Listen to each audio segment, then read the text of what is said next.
Bon, écoutez, je vais faire ça court.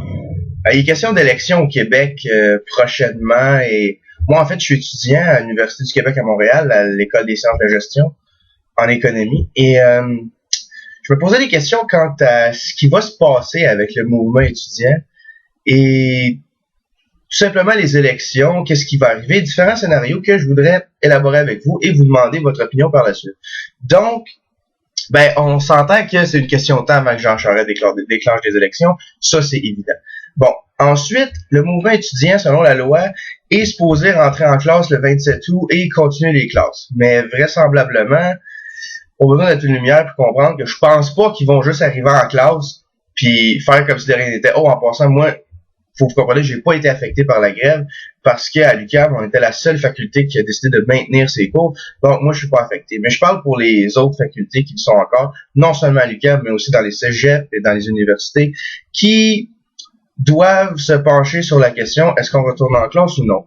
Parce que je pense que cette fois-là, ça sera pas juste un mandat que les policiers auront de maintenir l'ordre et tout ça. Non, cette fois, ils ont le mandat légal de forcer la rentrée en classe. Donc, advenant le cas qu'il y aurait des assemblées générales et que les gens votent pour maintenir la grève et continuer, s'ils font des piquets, s'ils font des représailles, ben là, cette fois, ça sera pas jojo, là, ça sera pas facile comme ça l'était avant, là, ça va être vraiment difficile selon moi. Et je pense que ce climat-là, c'est ça qui va aider Jean Charest à être élu. Parce qu'en fait, il y a trois options.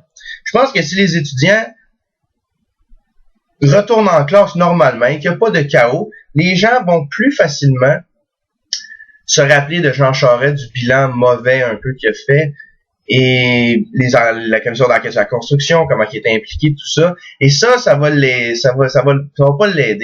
et ça va faire en sorte qu'il va être remplacé, selon moi, par le Parti québécois.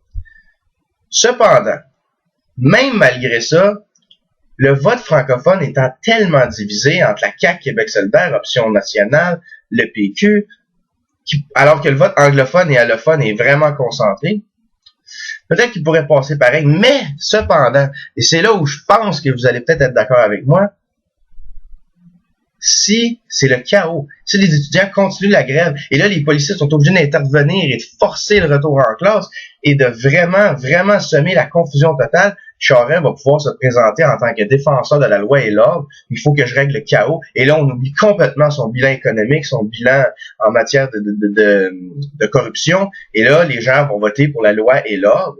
Et clairement, ça va passer. Peut-être même majoritaire. Peut-être, je dis bien peut-être.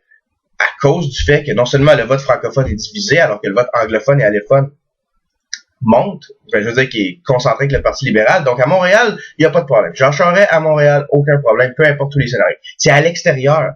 C'est à travers les régions. C'est à travers Québec, à travers plus haut dans la Gaspésie, dans le Saguenay, où ce que, bizarrement, il est vu comme un leader, comme un vrai chef qui se laisse pas intimider. Parce que ça, c'est un peu la stratégie que Charest a employée, un peu comme Harper dans une certaine mesure. Il s'est aliéné une partie de son électorat, qui de toute façon allait pas voter pour lui. Dans le cas de Charest, les étudiants, dans le cas d'Harper, ça a été le Québec, pour aller chercher des votes de l'autre côté et montrer à ces gens, moi je mets mes bretelles, je les remets à leur place, je suis un vrai chef.